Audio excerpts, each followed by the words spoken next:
जय श्री कृष्णा। आप सभी को कार्तिक मास कृष्ण पक्ष रमा एकादशी की ढेरों शुभकामनाएं। साथ ही आपको तुला संक्रांति की ढेरों शुभकामनाएं। प्रिय दर्शकों, अब हम सुनेंगे श्रीमद् भागवत गीता का 7वां अध्याय। आज बड़ा पवित्र दिन है, पावन दिन है और पुण्यदायी दिन है, क्योंकि आज एक साथ बहुत बड़े योग बन रहे हैं। आज कार्तिक मास की एकादशी है, जो अपने आप में बहुत बड़ा अवसर होता है। इसी के साथ आज तुला की संक्रांति है, जो इस अवसर पर किए जाने वाले दान पुण्य के फल को, पूजा पाठ श्रवण करने के फल को लाख गुना बढ़ा देती है। और इतना ही नहीं, आज जो भी सत्कर्म करेंगे उसका 1,00,000 गुना अधिक फल, और वह भी अक्षय फल प्राप्त होगा, अर्थात जो कभी क्षीण नहीं होता, समाप्त नहीं होता, वह फल प्राप्त होगा। कारण ये कि आज तुला की संक्रांति है। आपको अवश्य ही आज के दिन पितृतर्पण करना चाहिए, पितरों का श्राद्ध करना चाहिए, पितरों को तृप्त करना चाहिए। आप एक बार तृप्त करेंगे, लाख बार तृप्त करने का फल प्राप्त होगा, और वो भी अक्षय फल जो कभी समाप्त नहीं होता। तो आज भूल के भी ये भूल ना कीजिएगा कि आप गीता का 7वां अध्याय ना सुने और अपने पितरों के प्रति तर्पण आदि ना करें। पहले आपको बताएंगे कैसे आपको क्या सामग्री रखनी है, कैसे जल तर्पण करना है, और फिर पाठ सुनाएंगे तथा पाठ के आगे की विधि आपको बताएंगे कि किस प्रकार से आप पितरों को आज तृप्त करेंगे। प्रिय दर्शकों, आपको सूर्योदय से पहले उठना चाहिए। उठने के बाद स्नान आदि से निवृत्त होकर स्वच्छ वस्त्र धारण करके एक लोटा लीजिए तांबे का। उसमें पहले गंगा जल भरिए, फिर शुद्ध जल भरिए, थोड़े से उसमें काले तिल डालिए और तुलसी का पत्ता डालिए।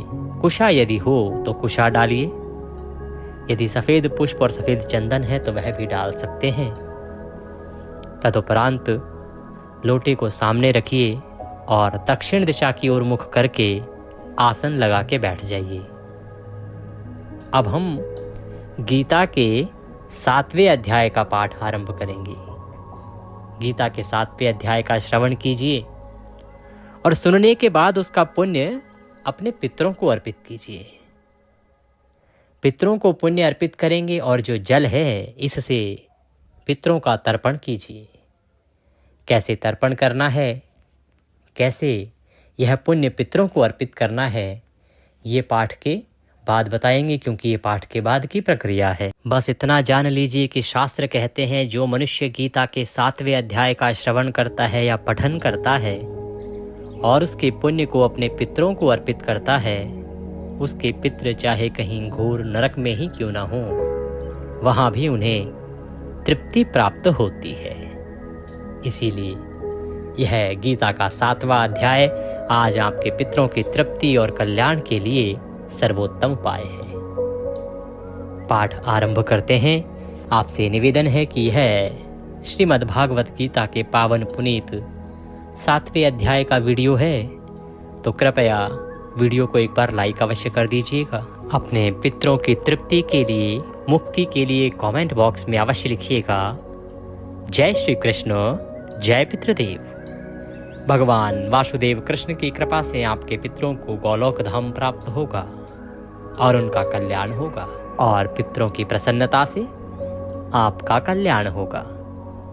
आप देख रहे हैं देवभूमि ज्योतिष संस्थान का प्रतिष्ठित YouTube चैनल देवभूमि धार्मिक। हम यहाँ पर सभी व्रत और त्योहारों की सही शास्त्रीय जानकारी प्रदान करते हैं। ज्योतिष शास्त्र और पंचांग के आधार पर आपको बताते हैं कौन सी तिथि कब है, व्रत आदि कब करना है, क्या विधि है, क्या नियम है और क्या गलती नहीं करनी है।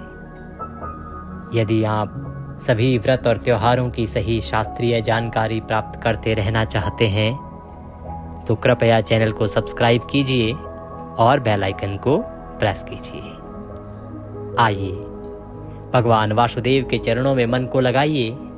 पाठ आरंभ कर रहे हैं। आशा करते हैं लोटा आपने सामने रखा होगा, संपूर्ण सामग्री डाल के आसन बिछा लिया होगा और दक्षिण की ओर मुख करके बैठ गए होंगे।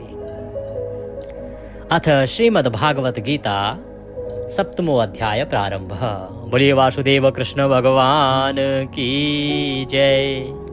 श्री भगवान उवाच। श्री भगवान बोले, हे पार्थ, अनन्य प्रेम से मुझ में आसक्त चित्त तथा अनन्य भाव से मेरे परायण होकर योग में लगा हुआ तू जिस प्रकार से संपूर्ण विभूति, बल, ऐश्वर्य आदि गुणों से युक्त सबके आत्मरूप मुझको संशय रहित जानेगा, उसको सुन। भगवान श्री कृष्ण महाराज अर्जुन से कहते हैं कि हे अर्जुन, तेरा जो मेरे प्रति प्रेम है और जो समर्पण भाव है ना, यह अतुलनीय है। और आज मैं जो तुझे बताने जा रहा हूं, उसके बाद तो मुझे निश्चय ही संशय रहित होके मेरा सही रूप जान पाएगा। हे अर्जुन, मैं तेरे लिए इस विज्ञान सहित तत्व ज्ञान को संपूर्णतया कहूँगा, जिसको जानकर संसार में फिर और कुछ भी जानने योग्य शेष नहीं रह जाता। कि हे प्रिय अर्जुन, मैं जो तुझे आज बताने जा रहा हूँ वह ऐसा तत्व ज्ञान है जिसको तूने आज अगर ग्रहण कर लिया तो इस संसार में उसके बाद कुछ भी ग्रहण करने के लिए शेष ही नहीं रह जाएगा। भगवान कहते हैं कि हे अर्जुन, हजारों मनुष्यों में कोई एक मेरी प्राप्ति के लिए यत्न करता है और उन यत्न करने वाले योगियों में भी कोई एक मेरे परायण होकर मुझको तत्व से अर्थात यथार्थ रूप से जानता है। पृथ्वी, जल, अग्नि, वायु, आकाश, मन, बुद्धि और अहंकार, इस प्रकार यह 8 प्रकार से विभाजित मेरी प्रकृति है। यह 8 प्रकार के भेदों वाली तो अपरा प्रकृति है, अर्थात मेरी जड़ प्रकृति है।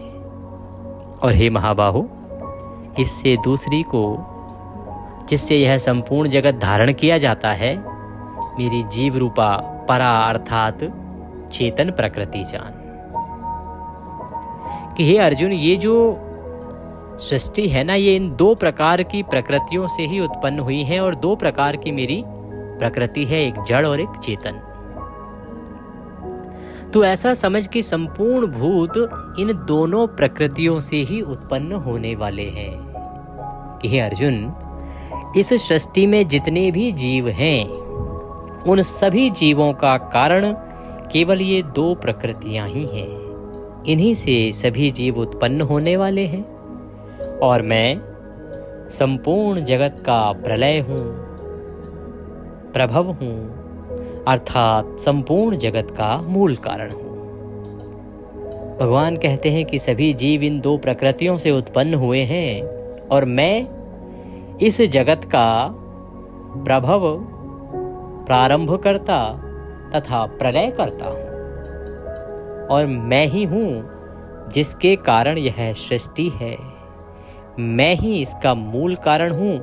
अगर मैं ना रहूं तो ये जगत ना होगा। अर्जुन कहते हैं, हे धनंजय, मुझसे भिन्न दूसरा कोई भी परम कारण है ही नहीं। मेरे ही कारण ये सृष्टि है।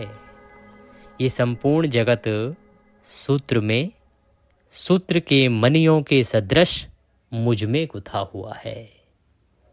ये जो संपूर्ण संसार है, ये संपूर्ण जो सृष्टि है, जैसे मणियाँ गुथी रहती हैं एक दूसरे में, उसी प्रकार से ये संपूर्ण जगत मेरे भीतर गुथा हुआ है। हे अर्जुन, मैं जल में रस हूँ और चंद्रमा तथा सूर्य में प्रकाश हूँ। संपूर्ण वेदों में ओंकार और आकाश में शब्द और पुरुषों में पुरुषत्व हूँ। कि हे अर्जुन, ये जो जल है ना, इस जल में जो रस है, जो जीवन है, जिसके कारण मनुष्य या जो भी चराचर जगत के जीव हैं वो चल पाते हैं, जी पाते हैं, वह रस रूपी अमृत मैं ही हूँ। अगर मैं न हूँ तो जल में रस न होगा।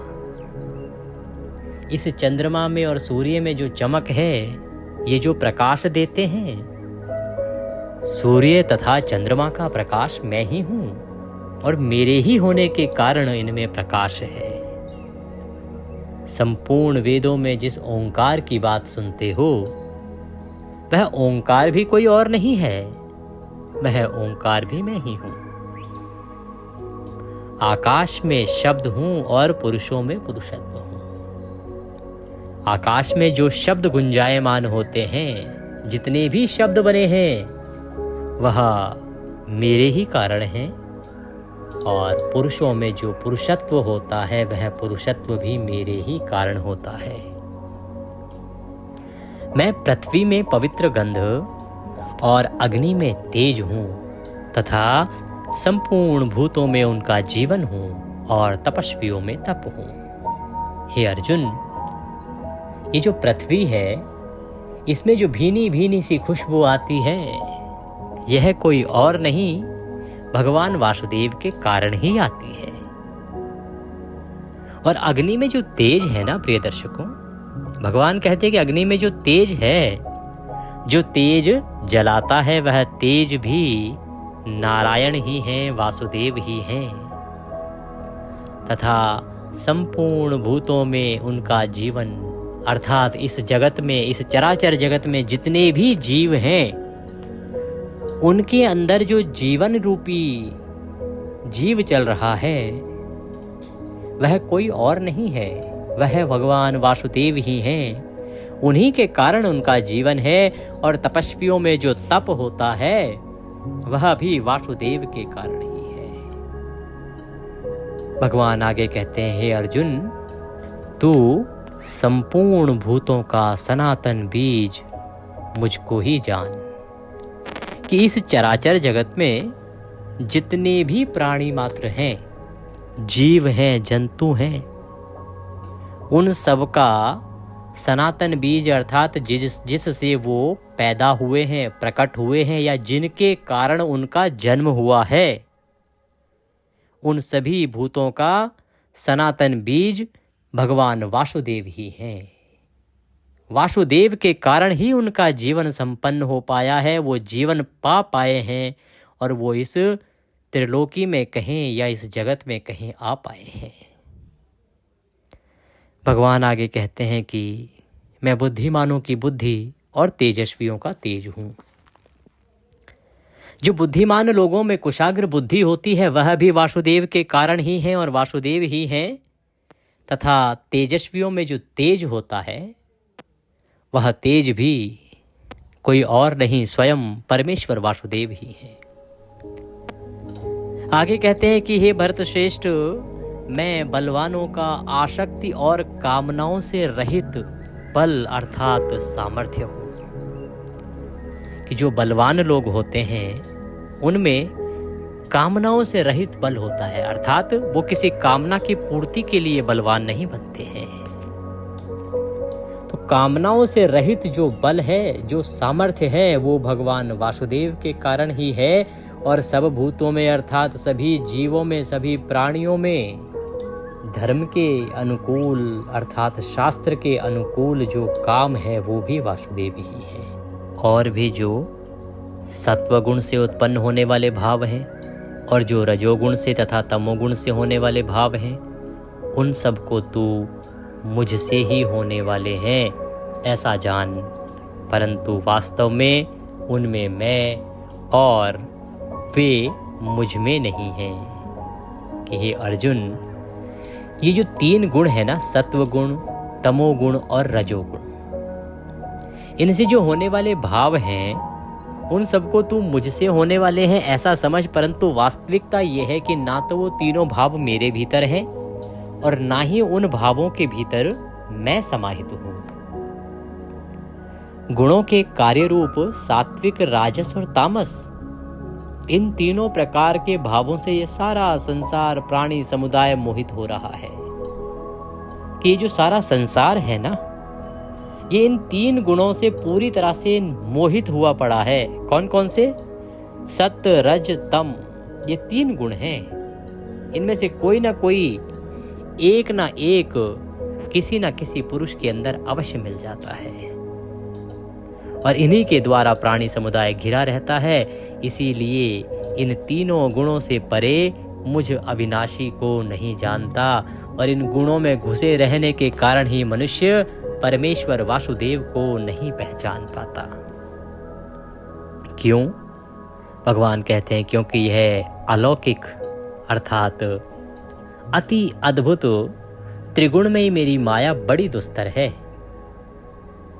परंतु जो पुरुष केवल मुझको ही निरंतर भजते हैं वे इस माया का उल्लंघन कर जाते हैं, अर्थात संसार से तर जाते हैं। कहते हैं कि ये जो त्रिगुणमयी मेरी माया है ना, 3 गुणों वाली माया, तम सत्य रज, 3 गुणों वाली जो मेरी माया है ये बड़ी दुस्तर है। ये कभी किसी को इन 3 गुणों के प्रभाव से निकलने ही नहीं देती। पर जो लोग भगवान वासुदेव को भज लेते हैं, भगवान कृष्ण को जानते हैं और उन्हें भजते हैं, वे लोग इस माया के प्रभाव से भी बच जाते हैं, निकल जाते हैं और फिर इस संसार से भी तर जाते हैं, जीवन मृत्यु के चक्र से मुक्त हो जाते हैं और भगवान को प्राप्त कर लेते हैं। कहते हैं कि माया के द्वारा जिनका ज्ञान हरा जा चुका है, ऐसे आसुर स्वभाव को धारण किए हुए मनुष्यों में नीच दूषित कर्म करने वाले मूढ़ लोग मुझको नहीं भजते। कि हे अर्जुन, ये जो मेरी त्रिगुणमयी माया है, इसके द्वारा जिस किसी का भी ज्ञान हरा जा चुका है ना, ज्ञान नष्ट हो चुका है, अर्थात इस माया का प्रभाव जिसके ऊपर हो गया है, ऐसे आसुर स्वभाव को धारण किए हुए उन सभी मनुष्यों का जो स्वभाव है वो असुरों जैसा हो गया है, राक्षसों जैसा हो गया है, जिनके ऊपर इस माया का प्रभाव है। मनुष्यों में नीच तथा दूषित कर्म करने वाले लोग, तो जो लोग जिन पर इस माया का प्रभाव है वो आसुर स्वभाव वाले हो गए हैं, नीच कर्म करने वाले हो गए हैं तथा दूषित कर्म करने वाले हो गए हैं। और ऐसे मूर्ख लोग जो हैं वो भगवान वासुदेव को कभी नहीं भजते। भगवान कहते हैं, हे भरतवंशियों में श्रेष्ठ अर्जुन, उत्तम कर्म करने वाले अर्थार्थी, आर्त, जिज्ञासु और ज्ञानी, ऐसे 4 प्रकार के भक्तजन मुझको भजते हैं। यहाँ भगवान अपने भक्तों की एक प्रकार से पहचान बता रहे हैं कि उसको भगवान वासुदेव को भजने वाले हैं कौन, कौन लोग हैं जो उन्हें भजते हैं। वो कहते हैं कि 4 प्रकार के मेरे भक्त हैं, एक आर्त, एक जिज्ञासु और ज्ञानी तथा अर्थार्थी। इनमें भी नित्य मुझमें एक ही भाव से स्थित अनन्य प्रेम भक्ति वाला ज्ञानी भक्त अति उत्तम है। कि 4 प्रकार के भक्त तो हैं भगवान के, पर इनमें जो ज्ञानी भक्त है ना, वह अति उत्तम है, वह श्रेष्ठ है इन चारों में। क्योंकि भगवान कहते हैं कि मुझको तत्व से जानने वाले ज्ञानी को मैं अत्यंत प्रिय हूं और वह ज्ञानी मुझे अत्यंत प्रिय है। ये सभी उदार हैं, परंतु ज्ञानी तो साक्षात मेरा स्वरूप ही है। भगवान कहते हैं कि जो जितने भी मेरे भक्त हैं ये सभी उदार हैं, पर जो ज्ञानी भक्त है ना, वो तो साक्षात मेरा स्वरूप ही समझो, ऐसा मेरा मत है। क्योंकि वह मदगत मन बुद्धि वाला ज्ञानी भक्त अति उत्तम गति स्वरूप मुझ में ही अच्छी प्रकार से स्थित रहता है। कहते हैं कि बहुत जन्मों के अंत के जन्म में तत्व ज्ञान को प्राप्त पुरुष सब कुछ वासुदेव ही हैं, इस प्रकार मुझको भजता है, वह महात्मा अत्यंत दुर्लभ है। कि जो जीव होता है उसके अनेकों जन्म होते हैं और उन अनेकों जन्मों को व्यतीत करने के बाद जब जीव अपने अंत के जन्म में आता है और तब तक भी वो जान पाए कि सब कुछ करता धरता वासुदेव ही हैं, ऐसे जीव ना के बराबर हैं, अर्थात बड़े मुश्किल से मिलते हैं, बड़े ही दुर्लभ हैं। अर्थात जीवात्मा पहचान ही नहीं पाती इतने जन्मों में भी कि सब कुछ करता धरता वासुदेव ही हैं, इसीलिए उनका कल्याण नहीं होता। भगवान कहते हैं उन भोगों की कामना द्वारा जिनका ज्ञान हरा जा चुका है, वे लोग अपने स्वभाव से प्रेरित होकर उस नियम को धारण करके अन्य देवताओं को भजते हैं, अर्थात पूजते हैं। कि ये जो मनुष्य है ना, ये मनुष्य अनेकों कामनाओं में घिरा रहता है और कामनाओं में ही घिरे रहने के कारण इनका ज्ञान जो है वो हरा जा चुका है, इनका ज्ञान नष्ट हो गया है और कामनाओं से प्रेरित होकर ही ये उस नियम को धारण करते हैं, अर्थात जिससे इनको लगता है इनकी कामना की पूर्ति हो सकती है। भगवान कहते हैं कि जो मनुष्य है ये यदि भक्ति भी करता है ना तो सकाम भक्ति करता है, निष्काम नहीं। भक्ति दो प्रकार की होती है प्रिय भक्तों, एक सकाम भक्ति, एक निष्काम भक्ति। सकाम भक्ति वो हो गई जो हम किसी उद्देश्य की पूर्ति के लिए करते हैं कि प्रभु ये उद्देश्य है, ये परेशानी है, इसको दूर कर दो, हम आपकी ये भक्ति कर रहे हैं, वह होती है सकाम भक्ति। और दूसरा, बिना किसी फल की इच्छा के आप भगवान को भजते जाओ, उसको कहते हैं निष्काम भक्ति। तो भगवान कहते हैं कि ये जो मनुष्य है ये कामनाओं में लगा रहता है, ये सकाम भक्ति में लगा रहता है। जो सकाम भक्त जिस देवता के स्वरूप को श्रद्धा से पूजना चाहता है, उस भक्त की श्रद्धा को मैं उसी देवता के प्रति स्थिर कर देता हूँ।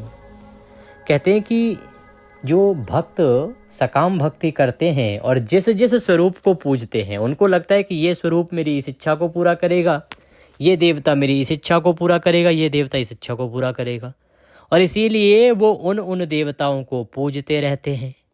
तो जो भी सकाम भक्त जिस देवता को पूजना चाहता है, उस भक्त की श्रद्धा को मैं उसी देवता के प्रति स्थिर कर देता हूँ कि भगवान जो है कुछ ऐसा करते हैं जिससे कि उस मनुष्य की जो श्रद्धा है उन्हीं देवता में और अधिक स्थिर हो जाती है। वो कैसे करते हैं? कहते कि वह पुरुष उस श्रद्धा से युक्त होकर उस देवता का पूजन करता है कि भाई उसकी श्रद्धा है, आपकी किसी देवता में श्रद्धा है कि ये देवता की मैं पूजन कर रहा हूँ और ये इस इच्छा को पूरा करेंगे, ऐसा विश्वास है। तो भगवान कहते हैं कि उस देवता से मेरे द्वारा ही विधान किए हुए उन इच्छित भोगों को वह निसंदेह प्राप्त करता है। तो भगवान क्या करते हैं कि जो उनके द्वारा ही विधान किया हुआ फल है उसको उस देवता के माध्यम से आपको दिलवाते हैं। वास्तव में वो फल दिया जाना वासुदेव जी के द्वारा ही है, भगवान कृष्ण के द्वारा ही है, परंतु वो स्वयं सामने ना आके उस देवता के द्वारा उस फल को आपको प्रदान करा देते हैं। आपको लगता है इस देवता ने मेरी इच्छा पूरी की है, आपकी भक्ति उसमें और दृढ़ हो जाती है। इस प्रकार से भगवान आपकी भक्ति को उसी देवता में और अधिक दृढ़ करते चले जाते हैं। वो कहते हैं कि वो पुरुष उस श्रद्धा से युक्त होकर उस देवता का पूजन करता है और उस देवता से मेरे द्वारा ही विधान किए हुए इच्छित भोगों को भोगता है, कि वो उसी देवता को भजता रहता है और जो मेरे द्वारा विधान किए हुए भोग हैं उनको वो भोगता रहता है। अब उसे ज्ञात ही नहीं होता कि ये भगवान वासुदेव के द्वारा दिया जा रहा है। आगे कहते हैं कि परंतु उन अल्प बुद्धि वालों का जो फल है वो नाशवान है। वो छोटी बुद्धि वाले लोग समझ ही नहीं पाते कि वो जिस फल की इच्छा कर रहे हैं वो तो एक ना एक दिन समाप्त हो जाएगा, वो फल कभी सदा सदा के लिए नहीं रहेगा, वो नष्ट हो जाने वाला है। कहते हैं कि जो मेरे भक्त हैं वो चाहे जैसे ही भजें, वो मुझे भजते हैं और अंत काल में मुझे ही प्राप्त हो जाते हैं।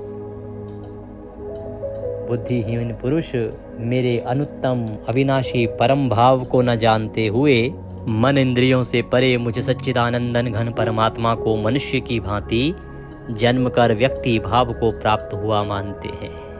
कहते हैं कि जो बुद्धिहीन है ना, ऐसे मनुष्य मुझ अविनाशी अर्थात जिसका कभी विनाश ही नहीं होता, जिसका सदा अपनी मन इंद्रियों पर पूर्ण नियंत्रण है, जो करता धरता है, ऐसे परमात्मा को जानता ही नहीं है। वह बुद्धिहीन पुरुष समझता है कि मैं मनुष्य की भांति जन्म लेके पैदा होता हूँ और फिर मृत्यु को प्राप्त होता हूँ। कहते हैं अपनी योग माया से छिपा हुआ मैं सबके प्रत्यक्ष नहीं होता, इसीलिए यह अज्ञानी जन समुदाय मुझे जन्म रहित अविनाशी परमेश्वर को नहीं जानता, अर्थात मुझको भी जन्मने और मरने वाला समझता है। कहते हैं हे अर्जुन, पूर्व में व्यतीत हुए और वर्तमान में स्थित तथा आगे होने वाले सब भूतों को मैं जानता हूँ, परंतु मुझको श्रद्धा भक्ति रहित पुरुष नहीं जानता कि क्या होने वाला है, क्या हुआ है और क्या होगा, ये सब मैं जानता हूँ। पर जो मनुष्य भक्ति से रहित है, श्रद्धा से रहित है, वह मुझे नहीं जान सकता। हे भरतवंशी अर्जुन, संसार में इच्छा और द्वेष से उत्पन्न सुख दुख द्वंद्व रूप मोह से संपूर्ण प्राणी अत्यंत अज्ञानता को प्राप्त हो रहे हैं। ये जो संसार है, इसमें सुख और दुख के रूप में द्वंद्व चल रहा है और इसी में सभी प्राणी जो हैं वो अज्ञानी हो गए हैं। सुख दुख में ही खोए रहते हैं, परंतु निष्काम भाव से श्रेष्ठ कर्मों का आचरण करने वाले जिन पुरुषों का पाप नष्ट हो गया है, वे राग द्वेष जनित द्वंद्व रूप मोह से मुक्त दृढ़ निश्चयी भक्त मुझको सब प्रकार से भजते हैं। कहते हैं कि जो भक्त निष्काम भक्ति करते हैं, श्रेष्ठ कर्मों का आचरण करते हैं, उनके पाप जो है ना वो नष्ट हो जाते हैं और वे राग द्वेष जनित ये जो द्वंद्व रूप चलता है, इस सुख दुख के मोह से वो दृढ़ निश्चयी भक्त मुक्त हो जाते हैं और मुझ परमात्मा अर्थात वासुदेव को भजते हैं।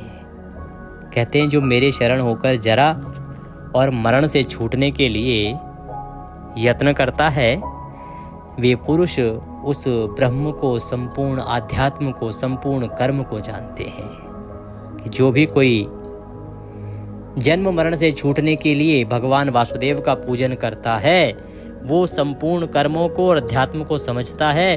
और जो पुरुष अधिभूत और अधिदैव के सहित तथा अधियज्ञ के सहित मुझे अंत काल में भी जान लेता है, भगवान वासुदेव को अंत काल में भी यदि समझ लेता है और भज लेता है, तो ऐसा युक्ति चित्त वाला पुरुष सदा भगवान वासुदेव को प्राप्त कर लेता है, जन्म मरण से मुक्त हो जाता है और भगवान के धाम को पा जाता है।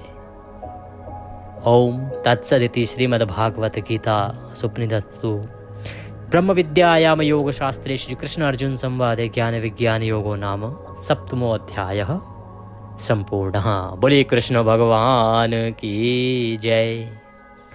इसके बाद लोटे को दोनों हाथों में लीजिए और भगवान के सामने संकल्प कीजिए, भगवान से प्रार्थना कीजिए कि हे प्रभु, हे भगवान वासुदेव, मैंने ये जो गीता का 7वां अध्याय श्रवण किया है, इससे जो भी पुण्य प्राप्त होता है वह संपूर्ण पुण्य मैं अपने अमुख पितरों को अर्पित करता हूँ। यहाँ आप अपने पितरों का नाम ले सकते हैं, उनके साथ जो संबंध हैं उनको बोल सकते हैं कि मैं ये जो पुण्य है ये इन पितरों को अर्पित कर रहा हूँ, ये इन्हें प्राप्त हो और ये इससे तृप्त हो। उसके बाद आप उस जल से तर्पण कीजिए। एक बड़ा पात्र ले लीजिए और हमारा जो ये सीधा हाथ होता है, इसमें अंगूठे और उंगली के बीच का जो क्षेत्र है, इसे पितृलोक कहते हैं और यहीं से तर्पण किया जाता है। तो यहाँ से जल दूसरे पात्र में अर्पित करते हुए तर्पण कीजिए और मंत्र बोलिए, ओम ह्रीं श्रीं क्लीं स्वधा देव्यै स्वाहा, ओम ह्रीं श्रीं क्लीं स्वधा देव्यै स्वाहा। यह मंत्र बोलते हुए आप तर्पण कीजिए और तर्पण के बाद वह जल पीपल की जड़ों में अर्पित कीजिए। आज एकादशी का दिन है, शुक्रवार का दिन है, आज आप अर्पित कर सकते हैं पीपल को। और जब जल अर्पित करें तो अपने पितरों से निवेदन कीजिए कि हे मेरे पितरों, आपके जो भी पूर्वज हैं उनका नाम लीजिए।